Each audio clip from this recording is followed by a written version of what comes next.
People pay good money to see this movie.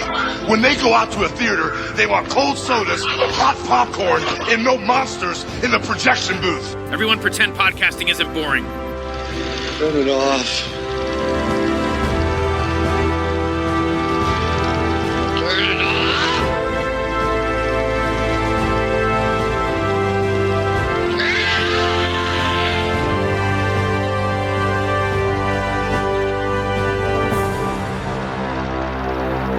It's breathtaking. When you see sand here, imagine water. If you dive in, you can't reach the bottom. You dive in? Yes, it's called swimming. I don't believe you. In the shadows of Arrakis lie many secrets. But the darkest of them all may remain. The end of House Atreides. My father didn't believe in revenge.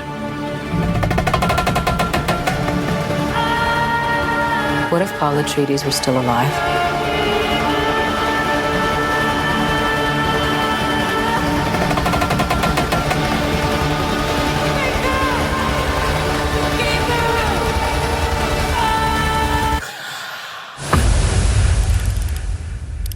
Have you ever had a dream about your first ride?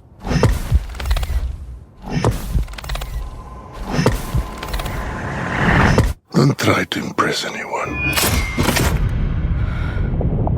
You're brave, we all know that. Be simple. Be direct.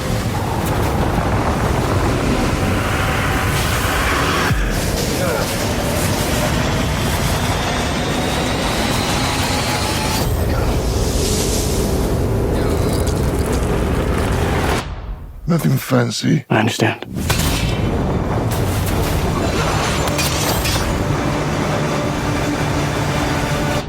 Nothing fancy.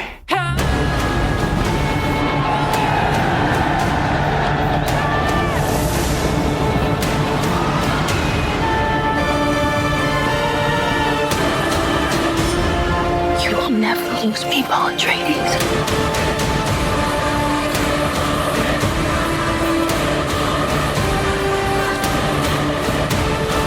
We gave them something to hope for. That's not hope! May thy knife chip and shatter.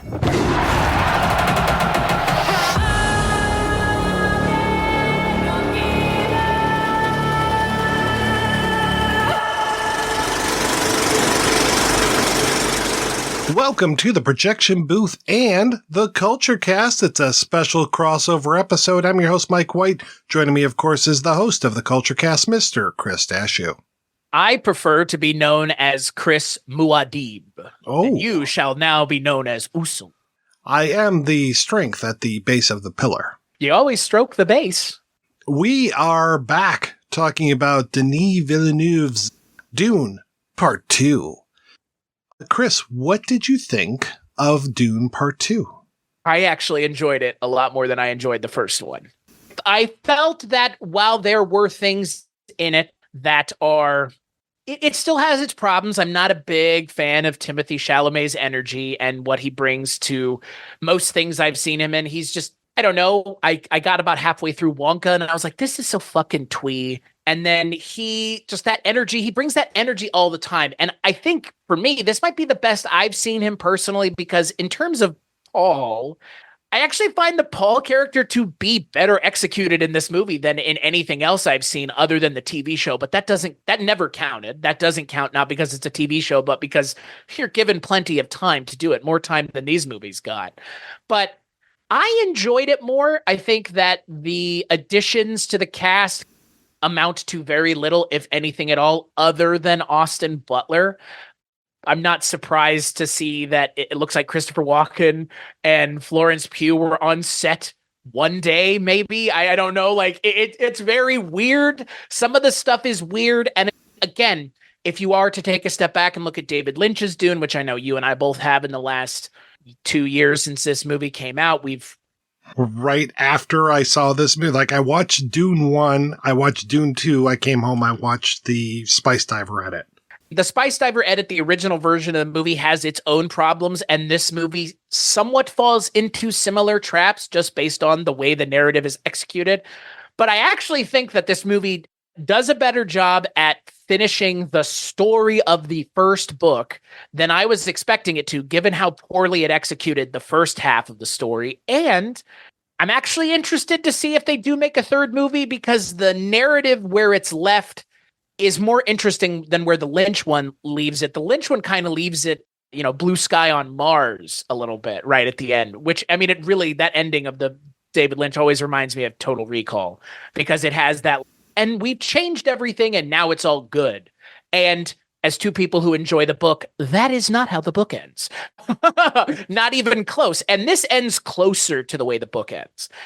Closer, but distant in some places. Yeah, I'm talking more about the broad narrative strokes of, we're not left with the character of Paul at the end being like, oh, he's a babyface, white meat good guy, and there's no complexity to his character.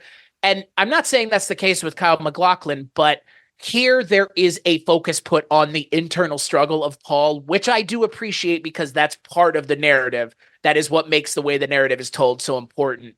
And I appreciate that Villeneuve and John Spates brought that to this, but look, it's 3 hours. That's a long time. And the last movie is 3 hours.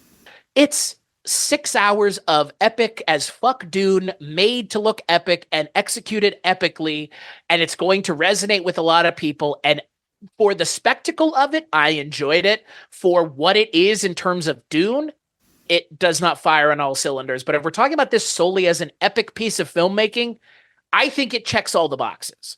But in terms of it being a good adaptation of Dune, that is a lot more subjective. Objectively, it's a well-made, nice-to-look-at film that looks like everything else Denis Villeneuve has made, which is to say it's well shot because he knows what he's doing. What about you, Mr. Mike White? Yeah, I definitely enjoyed this one a lot more than the first movie as well. I don't know why. Was it just because there's no Duncan Idaho in this one? I don't think so.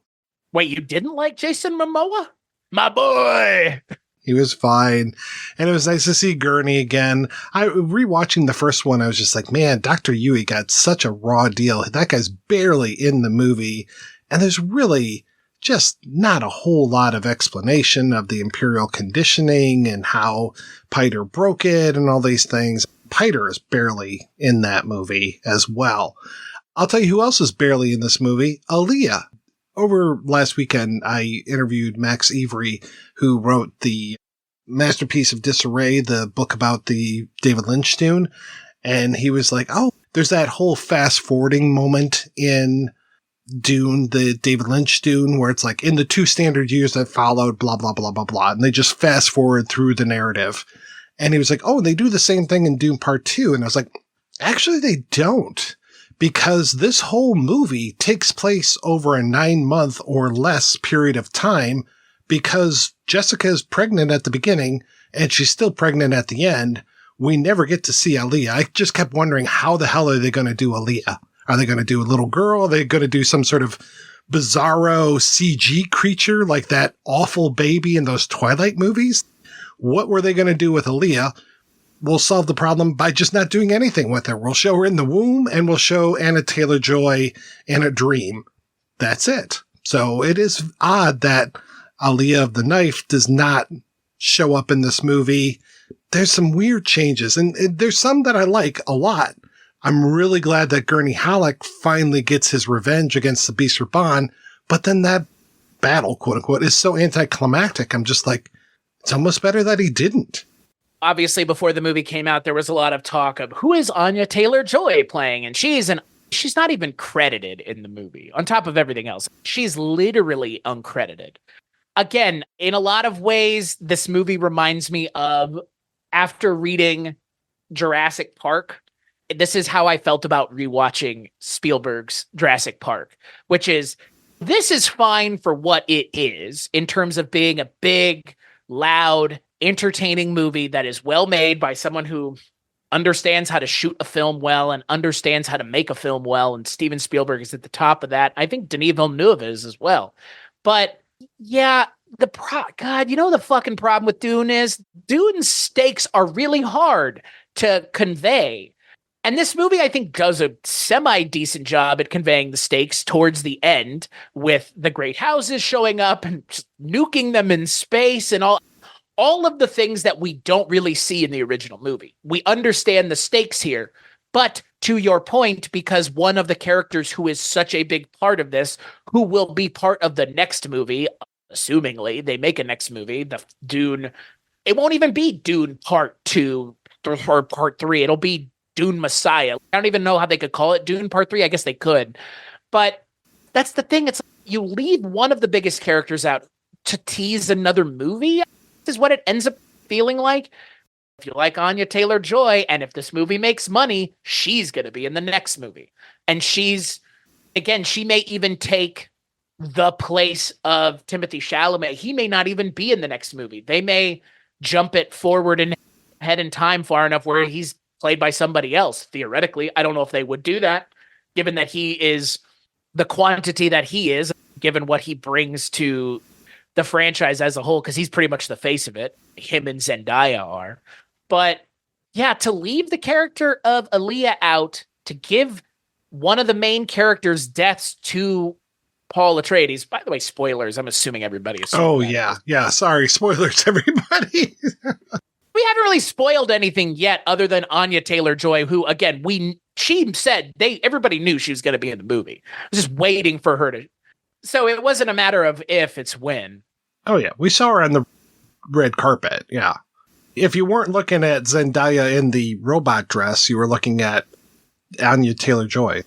I was similarly to yourself, just waiting for her to show up. And yeah, I think that's one of the biggest fumbles, is her character not being in the movie, but them cutting to her in the womb a lot, which it's an interesting choice. I don't know how well it works. But yeah, for me, the things that work are the introspective scenes about Paul grappling with what this means to be part of a formula that you have no business writing. You're a cog in the machine. You are one small cog in this giant machine, to the point where we see Léa Seydoux and Austin Butler and Charlotte Rampling. Like, there's a lot of Bene Gesserit stuff in this movie that's not in the original movie. It's obviously in the book, but if there's not another movie, it serves no goddamn purpose. And I know there's going to be a TV show, supposedly, on HBO Max, but a lot of the stuff that happens in the movie, it feels like to me they should have done both movies back to back. And in doing that, it would have allowed them to deal with some of the problems, which is, it feels like they're retroactively filling in the problems of the first movie's backstory in the second movie. And that comes from not having it well thought out at the start, which is why I am surprised that they didn't do this like a Peter Jackson and Lord of the Rings, where all of it is created at once.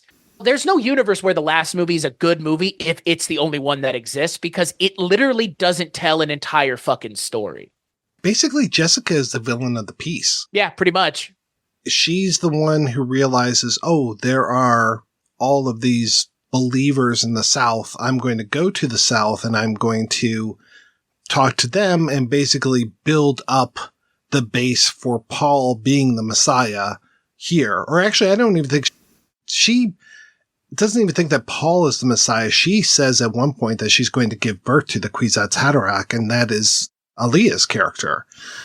She's just setting the way for Paul to gain all of this power, and then she thinks that she's going to usurp that with Aaliyah, and who she has this complete psychic bond with. They're literally two brains in the same body.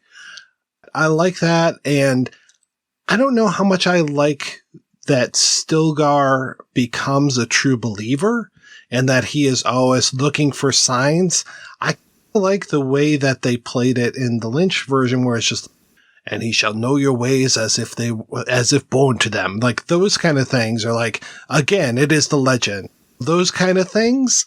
But with this, it's like, see what he did? Oh, he knows everything before it happened. See, he's the Messiah. He's Mahdi. He's the one. He's Lisan al-Gaib. Take a drink every time Stilgar says Lisan al-Gaib, and you're going to be flat out within the first hour.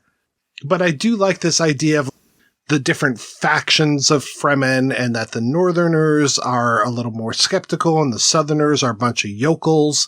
So it's, I can see some metaphors going on here. Almost all of the characters that are not given a lot in the original film are given a lot here. Like multiple scenes that take 5 to 10 minutes. In a lot of ways, you could even make the case that the second half of the movie is Austin Butler's movie, because he is the focus. Once he shows up, there's not a whole lot of scenes left in the movie that don't have him at least sulking in the outskirts and or just murdering people outright, which that's the thing. I think for me, Feyd-Rautha is a really interesting character that seems a little one note, because he could have been given his own movie the way that they're portraying him here. And he doesn't seem able to overcome the prophecy that they keep talking about. He has nothing to do with it, but maybe he does. And is that in the book? I don't even remember that. There are basically 3 people that could have been the Kwisatz Haderach, at least at that point in the Dune story. One of them is Paul, of course. One of them is Feyd-Rautha. And the third one is missing from this movie, and that's Count Fenring, who I guess was going to be played by Tim Blake Nelson. Right, who was talking about being cut out of the movie. He was cut out of the movie. They filmed his scenes. Yeah, I would have loved to have seen that. The way that he talks in the books, I thought that Jeff Goldblum would have been a perfect Count Fenring, because he has that whole stutter thing that he does. And I'm like, that'd be perfect. Why not cast him? But I guess he's too busy planning on the next Thor movie. We haven't really talked about, other than Austin Butler, like the people that show up in this movie that are cast in the bigger roles. Why is Chris Walken in this movie again? Because he was in that video for Fatboy Slim, which has the line, "Walk without rhythm and you won't attract the worm." So this is a whole big in-joke that is happening here. Feels like it. It feels like it. If you want me to be honest with you, I was wondering if that was going to be your answer, because that would have been the answer I would have given. It's like, is this like a Fatboy Slim thing that they're just trying to be funny about? That's what it feels like. It feels like this is a meme come to life. He could have been played by anybody. Walken is always great, but he barely has a presence here. And I really wish that he had more of a presence. I think it's really smart the way that they introduce him in the Lynch movie right up front, and which I think is how it is in the book. Look, he's not even in the last movie. The Emperor's not in the last movie. Princess Irulan is not in the last movie. Feyd-Rautha is not in the last movie. The Beast Raban is in the last movie. The Beast Raban's barely in this movie. He just goes good for nuts Dave all the Bautista. time. Yeah, good for Dave Bautista getting a check from this movie. But man, the amount of sidelining that his character is taken, and understandably, given the way that the narrative they're having it play out here goes, but even in a lot of respects, Stellan Skarsgård gets sidelined, who, for me, probably the best part of the first movie is Stellan Skarsgård. And now it's the character of Paul's mother ends up being the villain. So yeah, of course he's not going to have as big of a part, right? Because he's not the villain of this movie. She is. Yeah, they still drop the ball when it comes to the Fremen guerrilla activity. We get to see, I think, 2 spice harvester explosions and attacks, which is okay. We only have, I think, 1 in the Lynch one. But then the thing about Austin Butler, I like his scenes, like this whole shooting in infrared film, so everything is super stark, black and white. I like that effect that they're doing. I guess that's what life is like on Giedi Prime, and those bizarro, like, ink blot, the fireworks. Fireworks, I like that, and I really like that whole scene, but at the same time, he's basically doing a Stellan Skarsgård impersonation, which is weird. Like, his voice is just, there are times when one will speak to the other, and it sounds like the same person is speaking. And I was watching a video, was it last week, about Austin Butler talking about that, and apparently he really got a rise out of Stellan Skarsgård, who was like, how can you do my voice? How are you doing this? It is a weird choice. I will say it's mildly amusing that I think if he had been given a little bit more time on screen, you could say that Feyd-Rautha in this movie is a really great villain for cinema. Like, he has a great look. He's portrayed by a great actor. I think what he does when given the opportunity, just like fucking killing people with wanton abandon, that's an interesting character trait, because again, it makes you understand and realize where this guy is coming from. But there's just not enough of him. And it is a lot of non-verbal acting that he's doing. It's a lot of physical presence, not verbal. And yeah, when he opens his mouth, it does just sound like Stellan Skarsgård. It's impressive, but fucking bizarre at the same time. He's doing a almost perfect younger Stellan Skarsgård. But yeah, you can't do that in the scene with the guy if you're standing with your back to the camera. That's not how that works. I guess we'll wait for this movie to come out on physical media so we can watch the subtitled version to know who is talking, hopefully. Yeah, hopefully they do the italics for the person whose mouth you don't see moving kind of thing.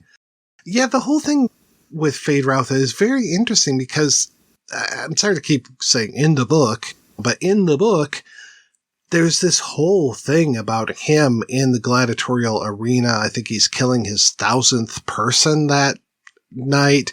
And there's this whole thing about how every person that goes into that gladiatorial arena has been pre-programmed. So if he says a word to them, and I can't remember what the word is, but when he says a word to them, their muscles tense up or they suddenly relax, or I can't remember which one it is, but that's basically like his safety valve so that if anybody is winning, he can just say that word and then use that moment of hesitation to murder them.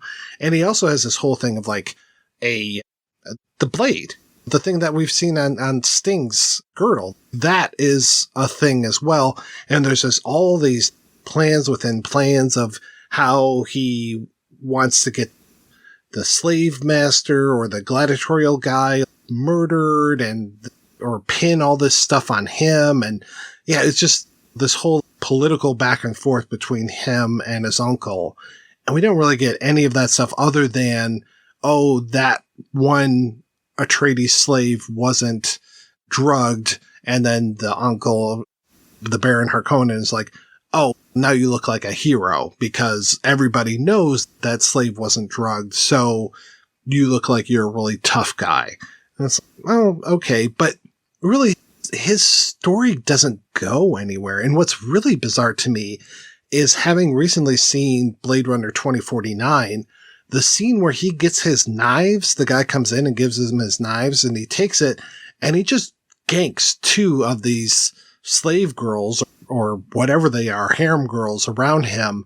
And I'm like, this is exactly what Jared Leto does to the one replicant that he has, because he's, oh, she's not perfect, she can't have babies or whatever. So he just straight up kills her. And I'm like, this is almost the exact same scene. It's very bizarre. I couldn't help but think about Blade Runner 2049 a lot while watching the first Dune and then this movie. I love Dune a lot. I love the book. I love the original movie. These movies are fine.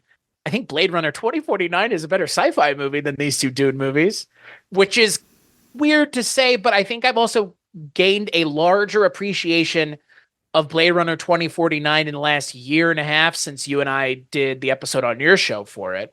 I really like that movie a lot. I like it more than the original Blade Runner, probably. I think it goes more interesting directions. Look, Rutger Hauer's not in it, so that's the big problem. But the 2049 has a very good performance by Ryan Gosling. And that's the thing. Villeneuve in these sci-fi movies, he knows how to get good performances out of his actors. I just think the issue in Dune is it's a little bit too late. Some of the thing with Austin Butler and Feyd-Rautha feels like a little too much too late. You're introducing him in the third act of your movie. He should have been a looming threat and presence from the start. These movies have suffered from being two movies. And I know as well as you do that in the next however long, year, 2 years, there will be a cut of this movie online where somebody rearranges the movie best they can to better suit the original narrative. Here's the thing. half of the fucking scenes that they need aren't in either of these movies because they didn't include them because they streamlined the narrative down, which is fine. Again, that's the issue with Dune. Dune is such a broad narrative that asks a lot of the people enjoying it, both the physical copies of the book, the audiobooks, or really the source material. It asks a lot of you as a reader. It asks you to be an active, engaged reader because it's a high concept sci-fi world.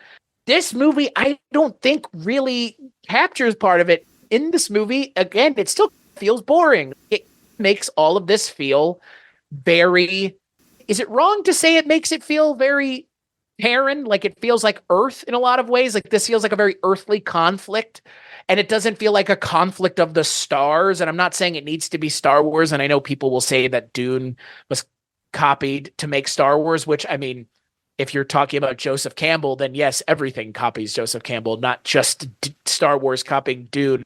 Dune is working off of the same tenets that Joseph Campbell came up with. So yeah, they're very similar.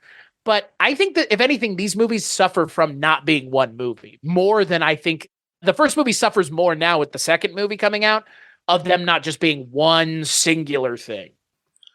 And had they shot the two movies back to back, maybe we would have had Stephen McKinley through the whole thing, because the thing I didn't say about that stuff with Feyd-Rautha is that at one point Feyd is like, oh, Thufir Hawat was the one who came up with this plan. And then later on, Baron Harkonnen's, oh, I think that Thufir Hawat was probably behind this. And then we have the whole thing of Thufir and how he gets taken over by the Harkonnens and just this whole thing. Of course, there's no heart plugs in the book, right? But this whole thing of, do you need my life, old friend? And gives Thufir the blade. And Thufir actually has a spike that's in his hand that he's going to kill Paul with, but he ends up just letting himself die rather than betray the House Atreides.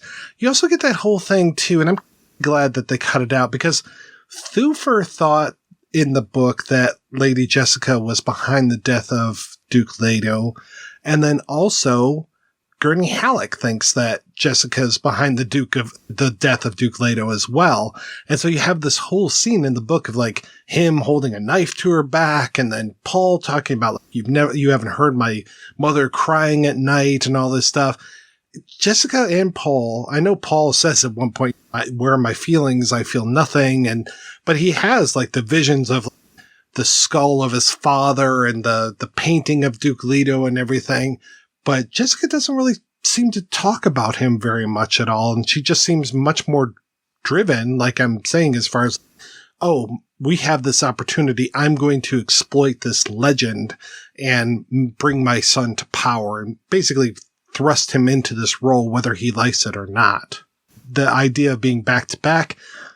But then again, I guess you just 5 months into it, you're like, oh yeah, Chris Walken, can you fly over here to wherever we're shooting this thing and become part of this? Because yeah, just to have that non-integration of some of these characters is a little strange, even if you just introduce them briefly up front. And frankly, I wouldn't have minded seeing Austin Butler in one of those big cod pieces with the wings and everything. For as much as people were extolling how great the production design of the original movie looked, they didn't really do a whole lot more here. They just were like, you saw it once, we're going to do it again. And I'm not saying Dune needs to be fantastical, but I think it does. And I think Jodorowsky's Dune, I think that the Dune miniseries are both very good examples of Dune done in a way that is interesting to look at. Look, this movie is shot like a Roger Deakins movie, for fuck's sake. And it's not a Roger Deakins movie. It's not. It's shot by the guy who shot the last Dune movie as well. So it all feels of a piece, but it all feels very epic. And it's trying to convey its epicness through the visuals and not as much through what the characters are doing. And look, that scene between Austin Butler and Timothée Chalamet at the end of the film where they're fighting, looks great. Not compelling, because there's nothing compelling about these two characters meeting for the first time and fighting and dying immediately. And look, I know that's the way it is in the book, and I know that's the way it is in the original movie. And in a lot of ways, my complaint here could be leveled against the original movie.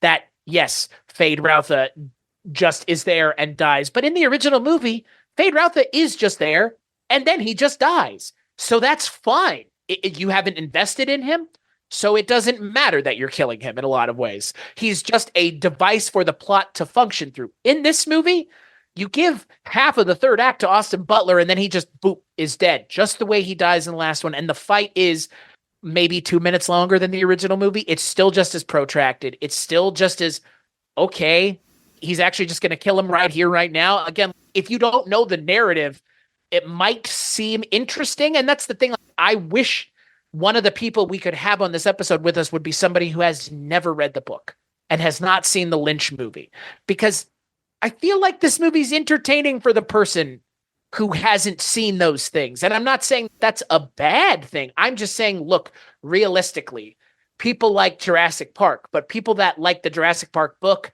may not like the Jurassic Park movie because it's not the same. It's much more mature adult book. It spends half the time talking about compies eating amino acids or whatever, the lysine contingency. Like, that's like a one line in the movie. That's a whole thing. There's a whole lead up to, and you don't even know it's dinosaurs to begin with in the book. Like the first third of the book is this a dinosaur book or what is this? And that's the thing here. When you look at Dune, they don't explain what's going on in the first movie because they don't know there's going to be a second movie. So now it's, oh, we can just retroactively explain things now. It's, yeah, I guess, but it doesn't really work that way. This is not a TV show. This is not the first and second episode of a miniseries. This is two movies. They should stand as two separate films.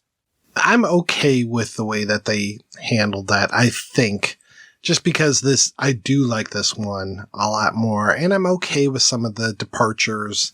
Like I said, having Lady Jessica be so much more invested in the idea of making him this. Also, that Johnny is like, you know what? Fuck you, man. If you're going to marry the princess, fuck you. And she just walks away, and there's none of this stuff. And I did notice so many things like have changed over the years with gender roles and everything. Of course, we did the swap last time of Leah Kynes being a woman rather than a man, which I was absolutely fine with. But I think we also got rid of Leah Kynes being Chani's parent. And so there is that lack of echoing of the idea that both Chani and Paul lose their father. Even if she had lost her mother, that would have been something. But I think they just take that right out of there. So Paul's the only one that experiences that loss. He doesn't have that connection with Chani, which was fascinating to me. Using Jessica as a villain rather than an ally. And she drops out of the movie and out of the book when it comes to her role. She just disappears after a while. She's just there to basically be like, hey, cut Aaliyah some slack. And of course, we don't have Hera in this movie either. We don't have the Sons of Jamis either. That's okay. I'm all right with us just trimming down the fat. We've already seen that it works okay to not have Hera and Jamis in the movie from the shorter version of Dune. And really, the kids, I don't even think that the Sons of Jamis get one line in maybe either the books or the movie itself. Maybe they do in subsequent books. I don't know, but they just are there. Like they just show up. Oh, Paul's about to ride a sandworm and these two kids are there. Why is that? I don't know. If you don't know the book, if you don't know the cut scenes, then they're just like, oh, these two little kids hang out with them. All right, that's pretty cool. I can see the changes that they made, and I respect almost all of them. I don't know if narratively, and I think that's what we're both hitting on, is narratively, did they tell the best story that they could in the order that they did? Did they bolster the right things and take emphasis away from the wrong things? Yeah, I don't know if they were truly successful in that, because to take us into the second Dune movie and introduce us, poor Lady Fenrig, she is just so wasted other than to be like, oh, I'm going to fuck this guy and get pregnant by him so I can preserve this bloodline. That's her only purpose in this entire movie. And we don't even get to see the fucking. I guess they fucked because at some point she holds her hands over her stomach. Oh, yeah, all set. your only role is to be pregnant. Yeah, to introduce her, to introduce the princess, to introduce the emperor, to introduce Feyd-Rautha.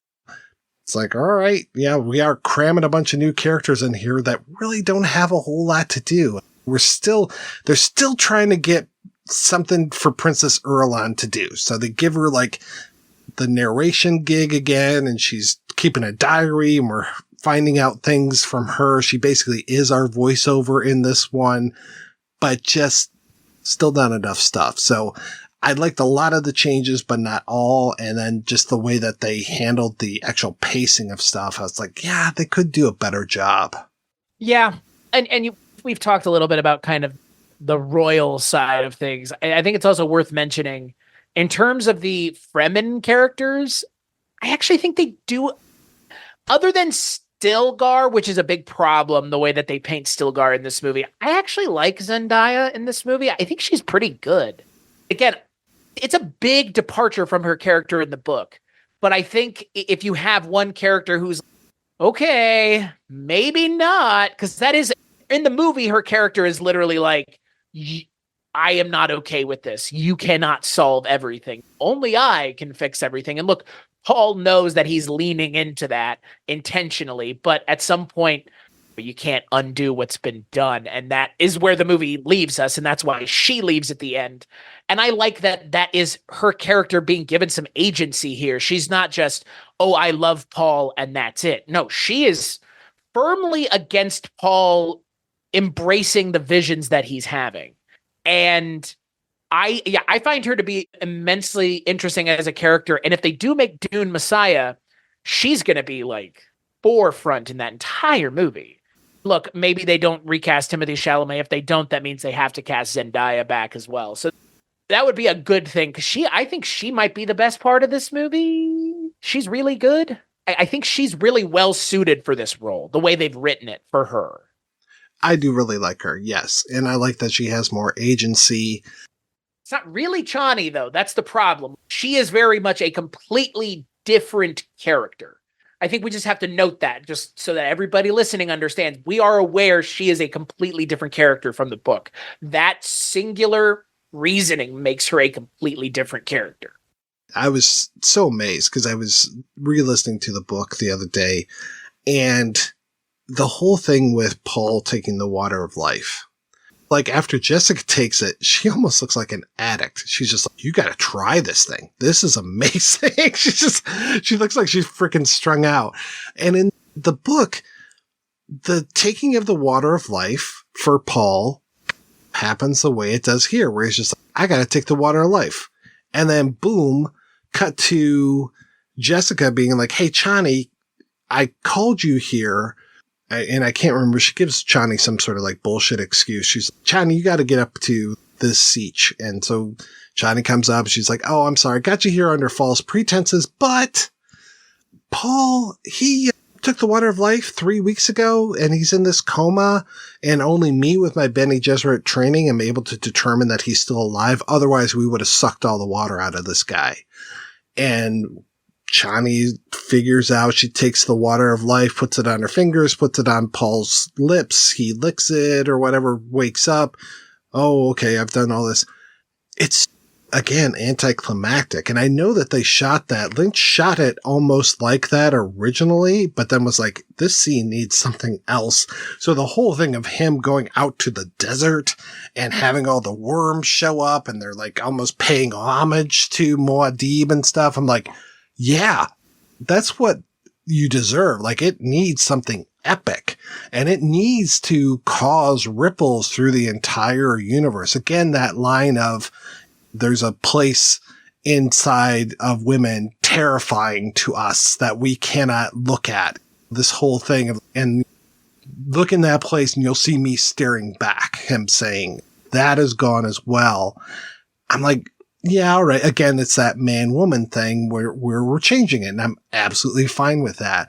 But I'm like, this should have been a bigger deal when Paul takes the water of life, rather than him just laying there, puts little drops on his mouth, and he's just like, okay, yeah, I'm good now. And they don't even give the impression that he's been out for like 3 weeks. Right. Yeah, and that's the thing about Dune. And again, it's ironic that Javier Bardem is in this movie because I think Dune in a lot of ways is similar to No Country for Old Men. It works as a book because on the book in terms of Dune, you have no budget. On the page in terms of No Country for Old Men, you don't have to have somebody narrating the character's internal monologue. It is done for you because the author wrote it. You don't have to wonder what the character's thinking. They're fucking telling you a lot of the time. And No Country for Old Men, the movie suffers from that because the Coens didn't do the thing they should have done, which is have some interior monologues of the characters. And in Dune, it's not that Dune's boring, but Frank Herbert doesn't get bogged down in the shit of people, of the action of it all.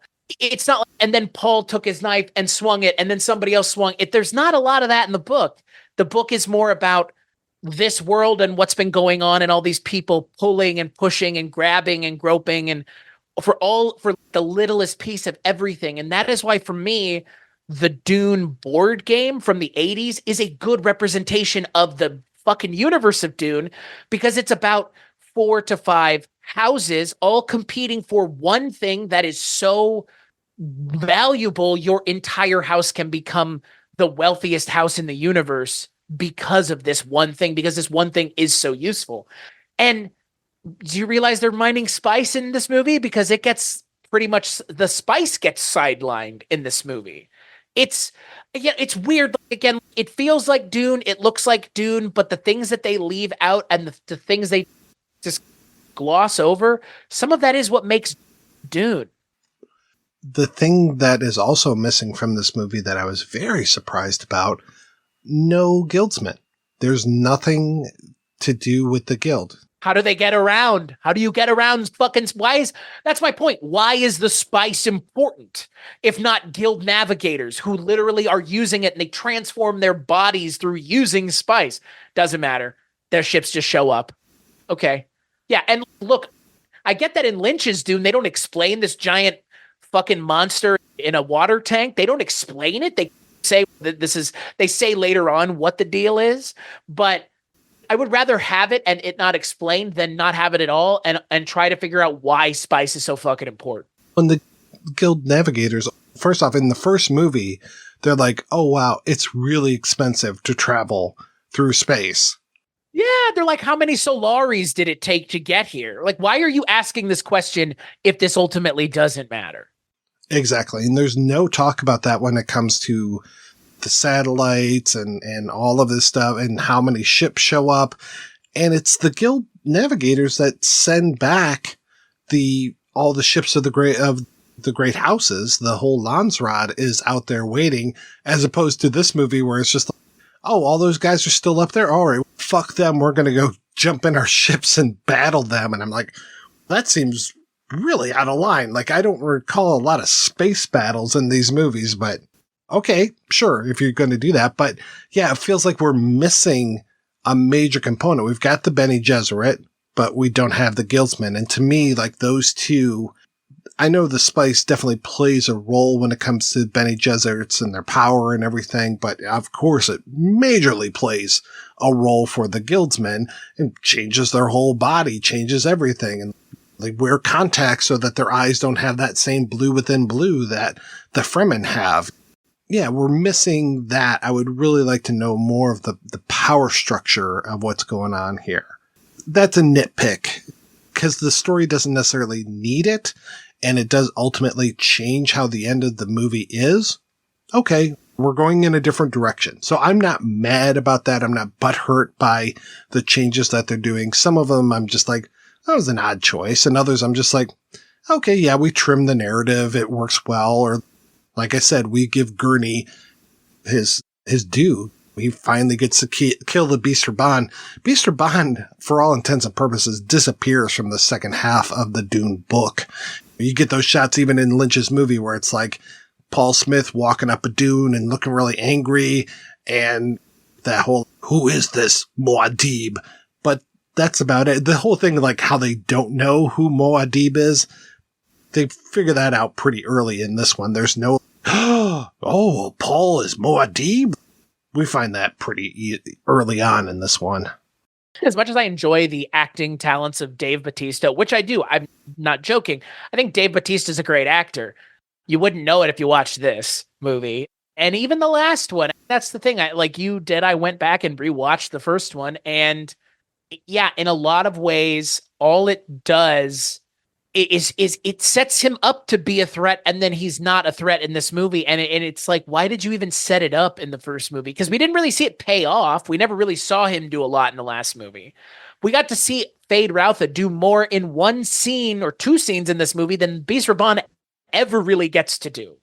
More or less in this movie, the Beast Raban fails over and over again. And that's the reason Feyd-Rautha's brought in. That's the reason he ends up being in the position that he's in at the end of the movie, because he is no longer being trusted to keep order on Arrakis. At least Gurney Halleck gets to kill him. That's the thing. Speaking of No Country for Old Men, you got the two leads from that movie in here with Josh Brolin and Javier Bardem, who are really good in their respective roles as two of the kind of warring father figures for Paul in the second and third act of the movie. Look, what else can we say about Javier Bardem other than he's one of the great actors working right now? Everything he's in is better for him being in it, and he always shows up in everything that I've seen him in. And look, Anton Chigurh was a really great role for a really great actor who had already been doing a lot of good things, just a lot of Americans hadn't seen it. That's the thing. Everybody, Javier Bardem, yeah, he's amazing, and that's why he's in this. And same with Josh Brolin. My God.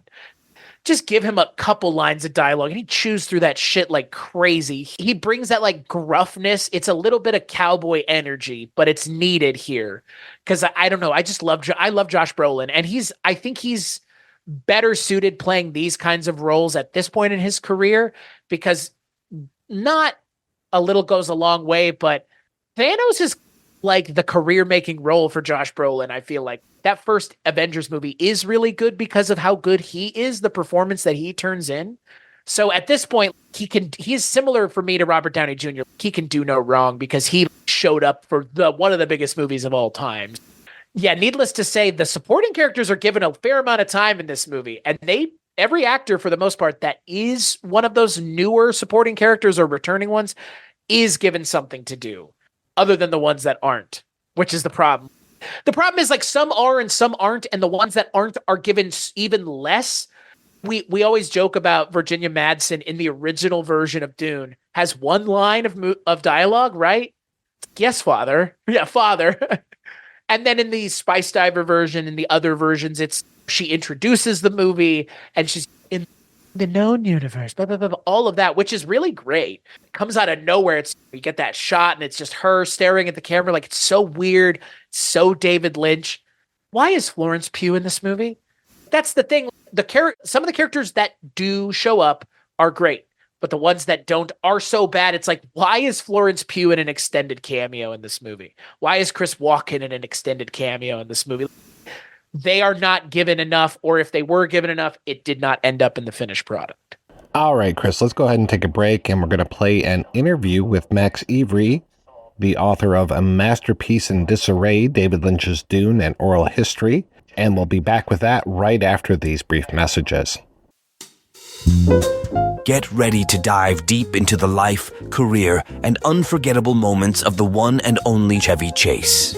Join us on an exciting journey through the illustrious career of this comedy icon as we explore his groundbreaking roles, behind-the-scenes stories, and timeless contributions to the world of entertainment. Each episode of the Chasing Chevy Chase podcast brings you expert analysis and nostalgic reflections on Chevy Chase's most iconic characters in classic films like National Lampoon's Vacation, Caddyshack, and Fletch. Whether you're a die-hard Chevy Chase aficionado or simply curious about the man behind the laughter, Chasing Chevy Chase is your go-to podcast for all things Chevy Chase. Tune in and join the conversation as we celebrate the life and legacy of a true Hollywood legend. Don't miss out. Subscribe now to Chasing Chevy Chase wherever you get your podcasts, and let the adventure begin.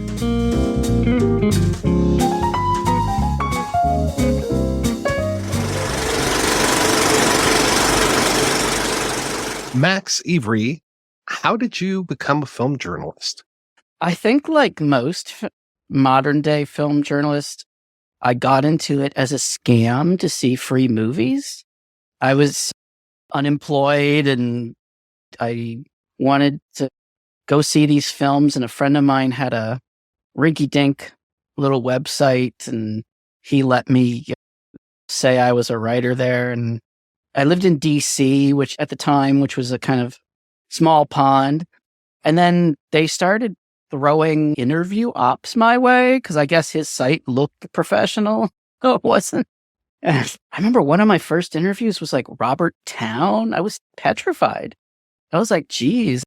And no, but he was great. And I felt like I had a little bit of a knack for it. And then I just started cold contacting some real websites, or as real as any movie blog is. Started contacting them and started getting opportunities, and everything pointed towards New York. I was writing a TV show at the time that was going into production, and that was also happening in New York. And I had a girl that I liked who lived in New York. So everything was pointing to New York. Basically freelance for many years, and then made a huge transition to permalance. So, It's a portmanteau I'm not familiar with. Still to this day, I'm 43 years old. I have been a professional movie journalist since 2005, and I have never been given health insurance by anyone I've written. I've done like every job there is to do. I've done podcasting, video, on camera interviews, senior editor, managing editor, all those, every position you can have at a website besides washing the dishes. I've done it. Now, how did the Dune book come about?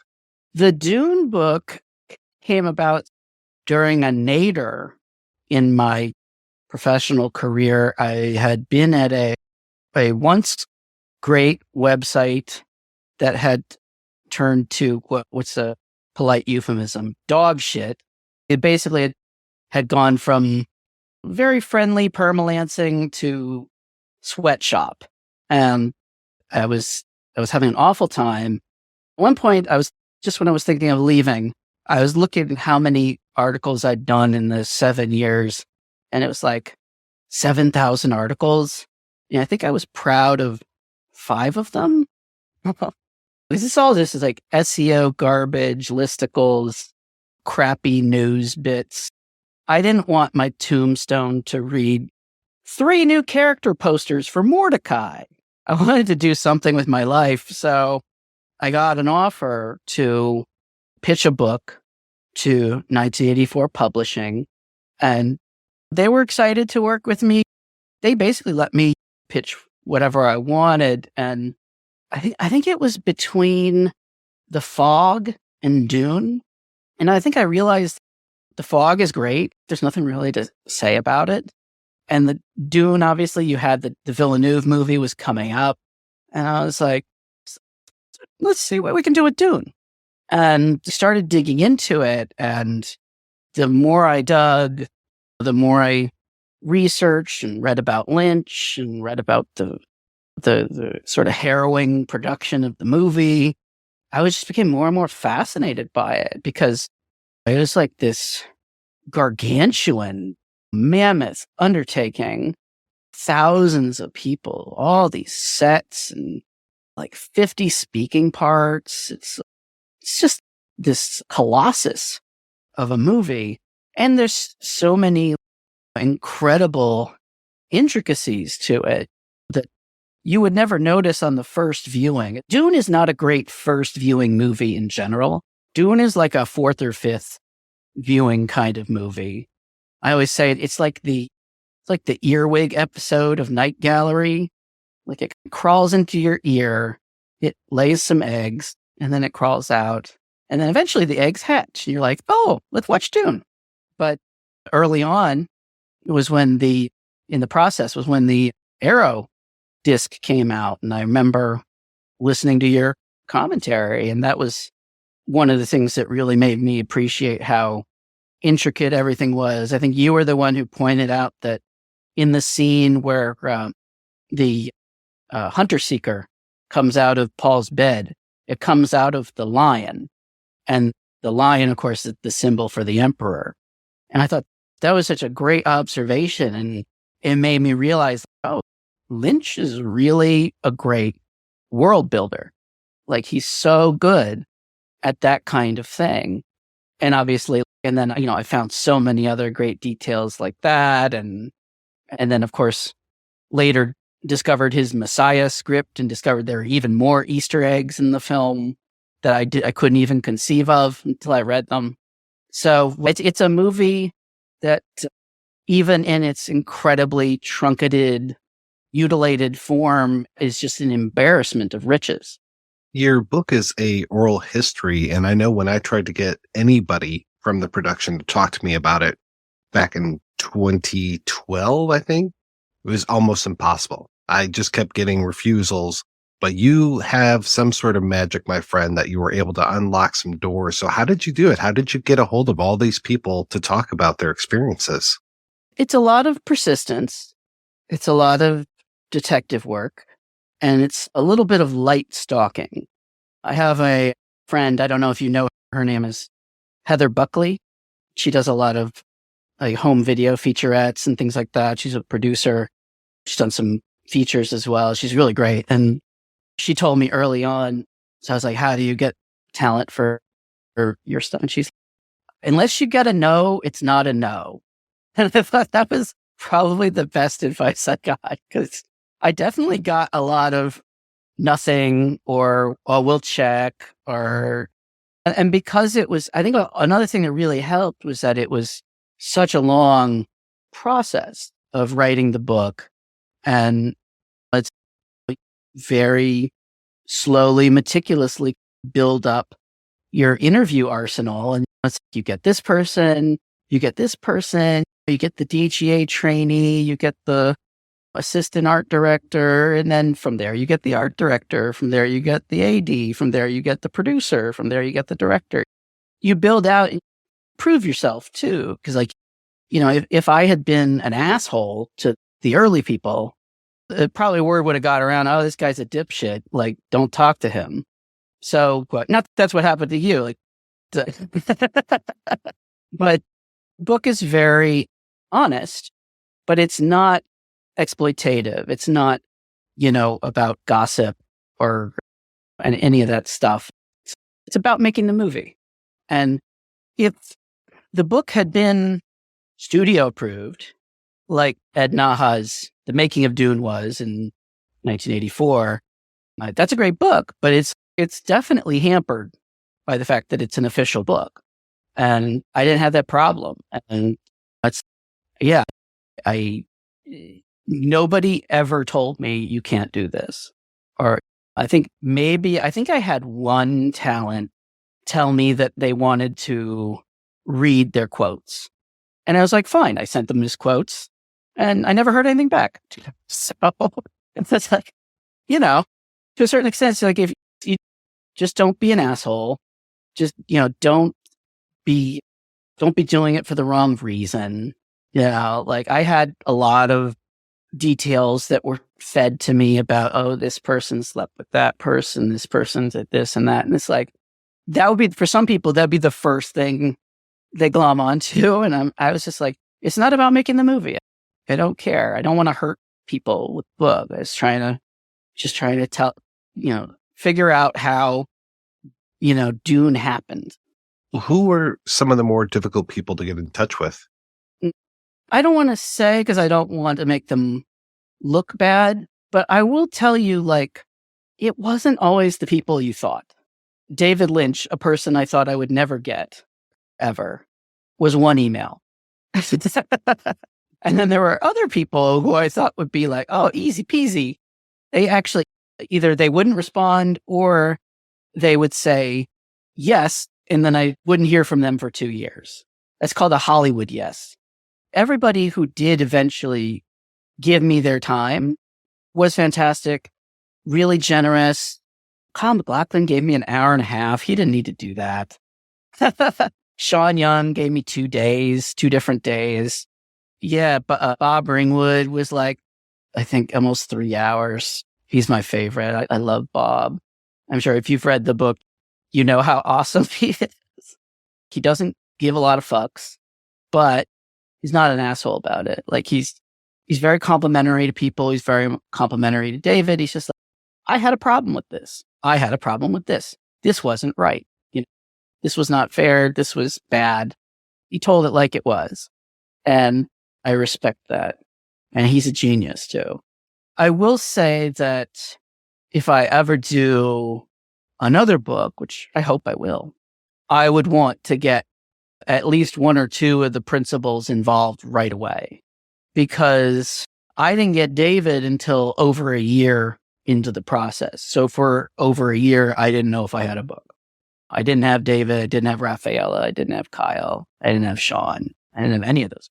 I would definitely want to secure the participation of at least a few key people so that I know that I'll have something of substance at the end. It's always a high wire act. You never know if the net's going to be down there. I can understand where you're coming from with that, but I have to say some of the stories from the people that weren't the principals were some of the best ones in there, especially Molly Wren. Her stuff was fantastic and also heartbreaking, just because I know that Harrow was such a bigger part in the book and would have been in the movie, but she's almost all on the cutting room floor. I will say she was one of the harder people to get. She was one of the last people I got and one of the first people I was looking for. But in that case, it was just because she hadn't really acted in almost 40 years. She didn't have an agent. She didn't have any people to go through. I thought that was a real coup because, her story is really interesting because there were other people on the film like Kyle MacLachlan and Virginia Madsen who'd also never really made a movie before and were plucked from obscurity, and this was their first big break. And that was her story too, except that big break was taken away from her. And I've seen many of the scenes, I think most of the scenes that she did shoot, and she was really great. She had a really ethereal, cool presence on film. I could definitely see why David gravitated to her. I think she got hired in the room when she auditioned. At one point, they were talking about her for Princess Irulan also. I'm still in touch with her. She's great. I went to see the 40th anniversary screening a couple weeks ago of Jealous. Dune. Yes and no, because I'm so used to the fan edits now that it felt so truncated. There were so many things where I was like, where's that line? Oh, I forgot that this isn't in here. So yeah, to even just Jamis and Jamis's kids, like the way that Jamis's kids just show up and they're just hanging out and you're like, who are these kids? They don't give you any explanation in the theatrical version of it. I recently did a audio commentary for the extended cut that Australian company called Via Vision is going to be putting out in Fantastic. April. Yeah, no, it was a great opportunity. And I was like I was doing my commentary and watching the movie, and I kept waiting for certain scenes from the Spice Diver edit to pop up, and they weren't in there. And I was like, wait, where's the scene where they drain the bile of the worm? I know that's in here somewhere. And it's in the way wrong place. It's toward the end of the movie. Like, why'd they do this? Honestly, every version of the movie that exists, including the Spice Diver, which I love and think is the best version, has some faults. The Spice Diver cut maybe includes a little too much, I think. He did a man's job on that and really put so much more effort and thought than the people at Universal did when they did their TV cut. I really hope that someday either they'll say, hey, David, we'll give $5 million to Transcendental Meditation if you do a Dune cut. I hope that happens, or maybe it'll have to be like they did with the Touch of Evil, where they'll just have to try to piece together what the intention was. And yeah, and there is a lot of material that exists. I think you could even probably read my book and have a vague idea of what the movie was supposed to look like instead of what we got. It must have been tough for you to put together this oral history when so many of the main players have passed on, like Jose Ferrer, Freddie Jones, Richard Jordan, Kenneth McMillan, Jack Nance. It's got to leave some holes for you to try to fill in, too. There were people who died while I was writing it, too. Oh. I was in touch with Dean Stockwell's agent, I think about 2 weeks before he died. I don't think I would have gotten. I think at that point, he was not approachable. Right. But Christopher Tucker, who was uncredited for the film, but who did the Elephant Man makeup and Elephant Man, and who did some uncredited stuff in Dune and some stuff that got cut, like the second stage Guild Navigator. I really wanted to talk to him, and we were in touch. And he was like, "I'm really busy right now. Let's talk in a couple weeks." And then 3 weeks later, he was dead.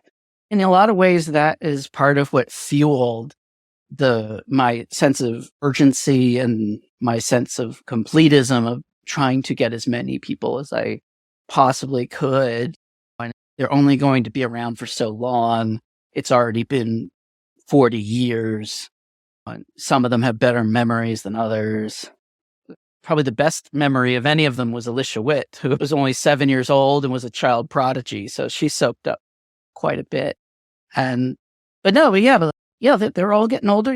Kyle MacLachlan's got gray hair now, and they're all getting up there. And Frank Price, who I talked to, I think was 91. It was like a now or never kind of situation. It was also a little bit of scorched earth on my part, where at some point would have been happy to get 7 or 8 interviews. And then as I got further along, as I got David, as I got Kyle, I don't just want to write a book about Lynch's Dune. I want to write the last book about Lynch's Dune. Mm-hmm. I want to make it virtually impossible for anybody to ever do this again. So that was my sort of lunatic motivation, modus operandi by then. Was getting the interviews, was that the biggest challenge for you, or did you have other challenges along the way? Yeah, there were all kinds of challenges. Like, I really wanted to get James Jenkins' casting notebooks, which she told me were in the Academy Library. And there are a couple problems with that. One was that I lived in New York and the Academy Library is in LA. Another problem was that they weren't letting anybody into the Academy Library because of COVID. But my book took so long that eventually they agreed to let a friend of mine in. And then, of course, my friend was not allowed to take pictures. He had to just narrate everything into his phone. So I then had to transcribe like thousands of names from his phone. Figure out who some of them were on IMDb. Oh, that's this guy. Yeah. It was just like, everything was a challenge like that. But I had 4 big sort of holy grails when I was writing the book. One was to get that trinity, David, Kyle, and Rafaela. Another was to get those casting notebooks. Another was to get John Dykstra to talk about why Apogee really left the visual effects on the film, which I think was a hugely catastrophic event. Unfortunately, I did not get the Dune Messiah script before we went to publication, but shortly after, I did. Hopefully it'll be folded into future, whatever, paperback versions or whatever, but it's online and people can read it on Wired. So, the actual script is out there. Anyway. Oh, okay. I was going to say. Yeah. So how did that come about? When and how did you find that? I had known since I was like a kid that David had wanted to do a sequel and that he'd supposedly started writing it. And he told Chris Rodley, I believe, I think I got about halfway through. And I didn't know what that meant. Did that mean you got halfway through a treatment? Did you get halfway through a script? What is that? What does halfway mean? And did you write a full script, but it wasn't the second or third polished draft? A lot of things. And then in the process of writing my book, I found an interview with Frank Herbert where he was telling a reporter, oh, that folder over there on my desk is David's draft of Dune Messiah. And I was like, oh, that is another clue that it probably really existed. And the thing was, even though I talked to David and I was in touch with his people, I didn't want to get too fanboy and be like, can I see the Dune 2 script? I didn't want to be that guy. I think that was a bridge too far. And then I figured if anybody had it, probably was Brian Herbert, who was the executor of everything his father did. And yeah, to put it bluntly, like Brian wanted absolutely nothing to do with me, which, I don't begrudge him that at all, because Dune is his birthright. And if that was me and there was anything out there with the word Dune on the cover and I wasn't making money off of it, I'd probably be pissed too. So yeah, but Brian was out, and then I was doing, of all things, back in May of last year, I was doing a Reddit AMA, and I was saying exactly what I just said. I was saying, I couldn't find it. Brian Herbert hates me, whatever. And somebody was just like, oh, I know where it is. And they gave me like the serial number of the file, University of California, Fullerton, where Herbert's archives are. And I was like, holy damn. Just happened to be going there on a family trip. And yeah, I took a little trip to Fullerton, to the library. I got 2 big files and I couldn't find it. At one point, I found a stage play that somebody had written of Dune Messiah. And I was like, oh no, they meant the stage play. Disappointing. And I was literally like 5 minutes from leaving. I found everything except the Dune Messiah script, and came across a slim little folder. It was dated January 1984. It was addressed to Vanderveer Studios, where David was working. And yeah, it was 56 pages. It's exactly what David said. It was half a script. And it was really crazy and wild and wonderful. And I really wish he'd gotten to make it. I really wish he'd gotten to finish writing it.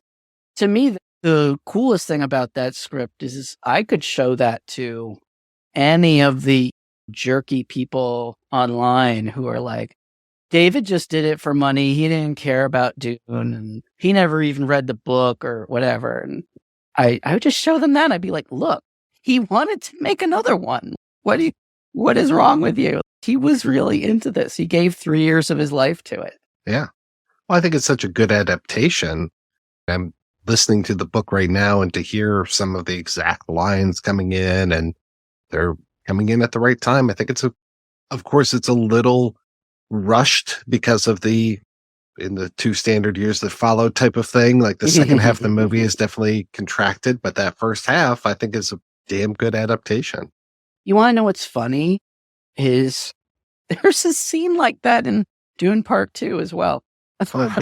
There's totally a montage where they gloss over this happened and this, and I was like, wow, they're doing it again. And there's also some scenes in Dune Part 2 where there's some inner voice monologues, but they're different. They're like people talking to each other psychically or whatever. But it still feels Lynchy. It still feels like that 84 film. So yeah, that is, do want to say though, I've seen Dune Part 2, and even though it's interesting to see the overlap and some of the same things that they do that Lynch did, I consider it to be a much more successful film than Dune Part 1 was. David's movie, I would say, is 3/4 all the stuff that's in Dune Part 1. Mm-hmm. And then just a little bit, as you said, a truncated sliver at the tail end. And Dune Part 2 is that sliver as a full 3-hour movie. And so Villeneuve really gets to get into the nuance and the murkier political dimensions of what Herbert was writing about, especially the stuff about the dangers of fanaticism and charismatic leaders. there isn't room for any of that kind of nuance in a 2-hour, 17-minute version of the film. True. It's arguable whether that would have ever shown up in any version of the film that Lynch did. But I don't know if he was necessarily interested in that stuff. I think he saw more of an opportunity to explore the spiritual journey that Paul goes through. Because I think that felt more autobiographical to him. Because David's not really a political guy. But even then, the absence of those elements is in and of itself political. I had somebody I was doing another podcast with said that David Lynch's movie is a propaganda movie that Bene Gesserit would make about Paul. I don't think there's any irony to it. It's not like a Starship Troopers kind of thing where they're putting the aspirin in the applesauce or whatever. I think most of what in Dune is what Lynch intended. When Dune Part 2 comes out, the great thing about it is it's combined with Part 1 is such an entirely different animal from what Lynch made that it doesn't, even though it's great and is so much truer to what Herbert was writing about, it doesn't diminish what Lynch did at all, because it's like night and day. It's two completely different sensibilities at work. And I think there's something of value in both. It could wind up being one of those things like there's The Thing from Another World and there's John Carpenter's The Thing. And they're both good. I don't think I would discount either of those films. I have a preference. Carpenter's a little better, but yeah. So settle the debate for me. Is it Chani or Chaney? Chani. It's also Chani in Dune Part 2. There are records of Frank Herbert reading from the book, and I think he pronounced it Chaney. And all the Dunologists that I know have pronounced it that way as well. And of course, Sean Young talks about it in my book. She says, I just showed up and said Shawnee, and nobody corrected me. Is it Harkonnen or Harkonnen?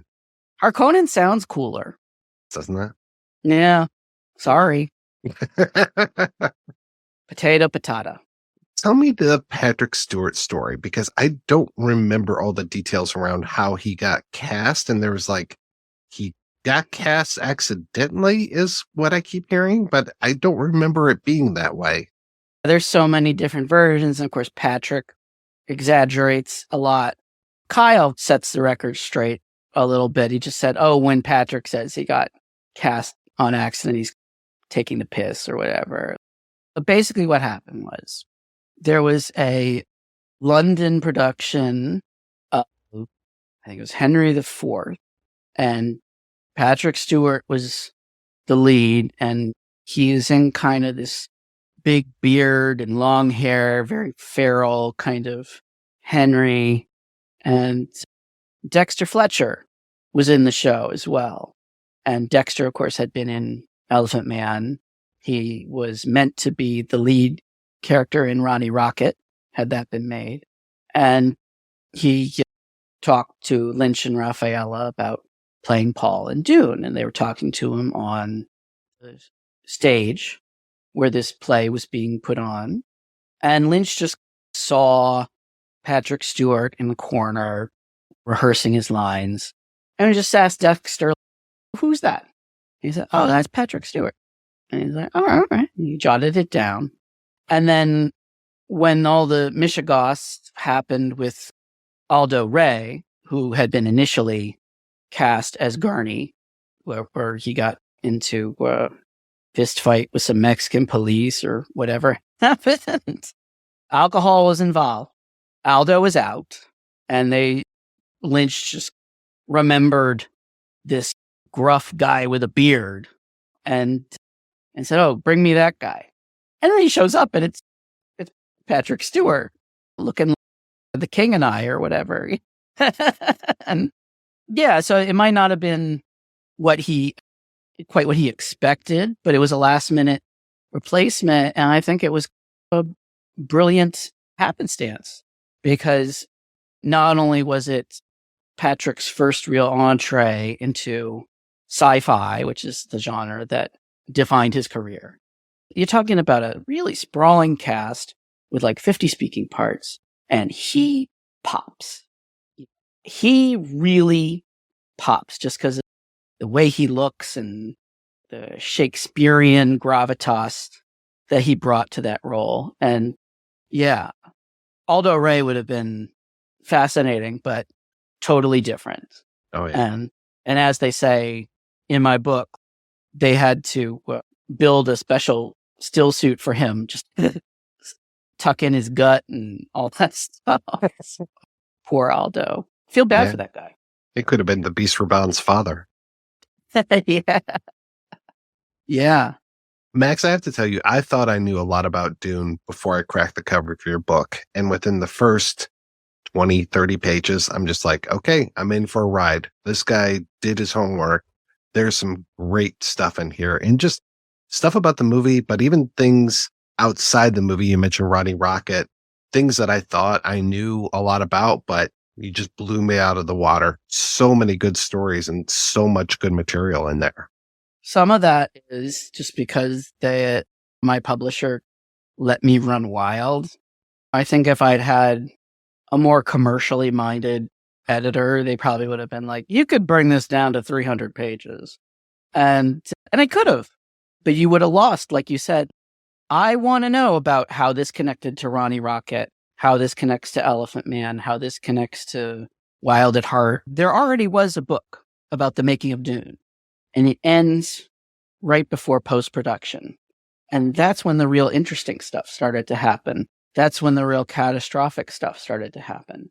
And then there's all the stuff that happened after. You're talking about 4 decades of this film kind of burrowing its way into pop culture and having a downstream influence. Not as noticeable an influence as something like Blade Runner or Brazil or one of those other movies from that era. But it definitely had an impact. And I've had people say, I didn't need a lot of these interviews that you did, or I didn't need to hear about the woman whose father watches it every year on his birthday. And I'm like, that's the book. That's why I wanted to write the book, because I wanted there to be a document that was disproving the years and years of ridicule that the movie got, that it was a bomb, that nobody liked it, that it was a black mark on Lynch's career and all that stuff. I'm like, no, there's so many people, famous and not famous, who genuinely appreciate the film, as they should, because it's really special. There's never been anything quite like it. Even Villeneuve's movie is absolutely nothing like it. And I think the biggest part of that is David, because you watch a movie now, The Marvels or Fast X, and you know nothing about the people who made it. Absolutely nothing. It's there to feed a brand, and that's it. Every idiosyncrasy or directorial mark has been completely bled from it. And even a movie like Denis Villeneuve's Dune is very true to Herbert's intention. But I don't know anything about Denis Villeneuve from watching it. But you watch David Lynch's Dune, and David is imprinted on every single scene. And for a movie that was as catastrophically, unforgivably chopped to ribbons as Dune was, most of the weird stuff was left in.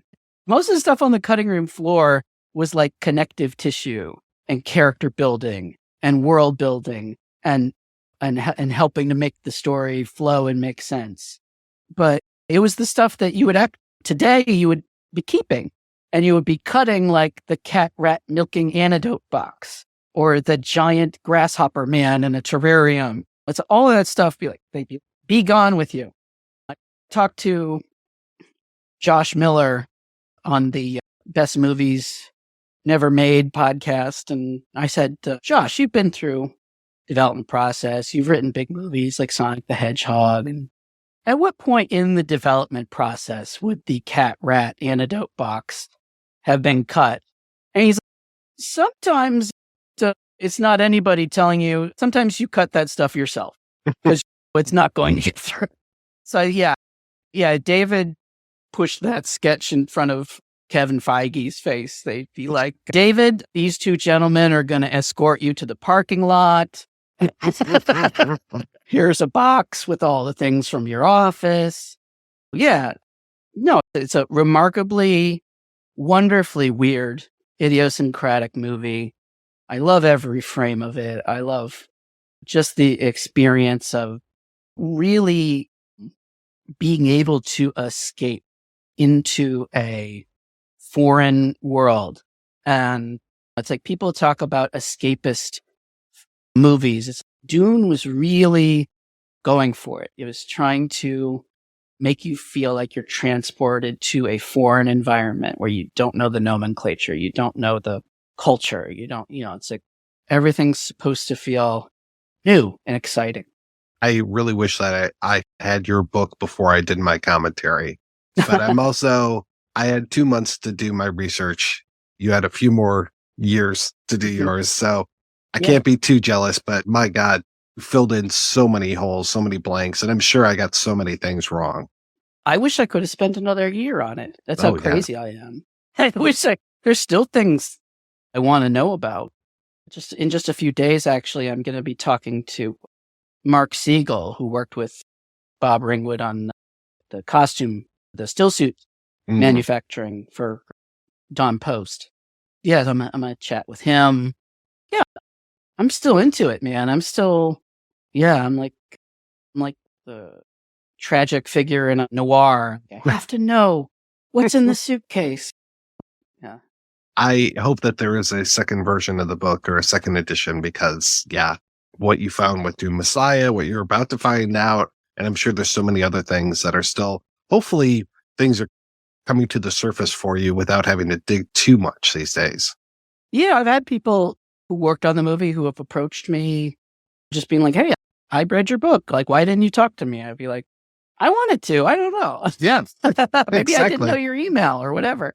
It's been wonderful. Like the reception to the book has been beyond anything I would have thought. It's selling real well. We will sell out of the first run. It's inevitable. So if you're listening to this, get it now. It's in a beautiful hardcover with this nice red gilding and a little ribbon and everything. It's a beautiful cover by Raid 71. People have told me it's such a sexy book.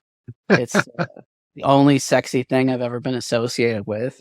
I'm hoping to continue doing more fun conversations like this, hopefully more events. Believe it or not, I only did one signing in New York at Forbidden Planet. It's the only one I did.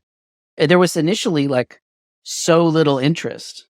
They thought that the book was niche or whatever. Like even my distributor, like way undersold Europe to the point where there were people in Europe for months being like, I can't get your book.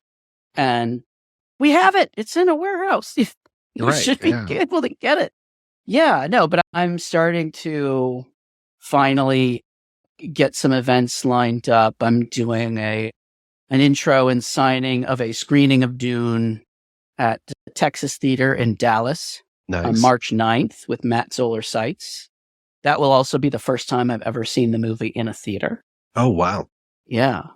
Have you seen it in the theater? You just said you saw it at the Fab. Yeah, I think I've seen it in the theater 2, maybe 3 times. But yeah, I definitely missed it on its original run. I saw it on TV, and I think it was the TV cut. It just felt like it took all day long for them to show the movie. Yeah, that was the first version I saw. It was the shitty TV cut. To the point where, like, when I finally did see the theatrical cut, I was like, "Oh, this is much better." Oh, yeah.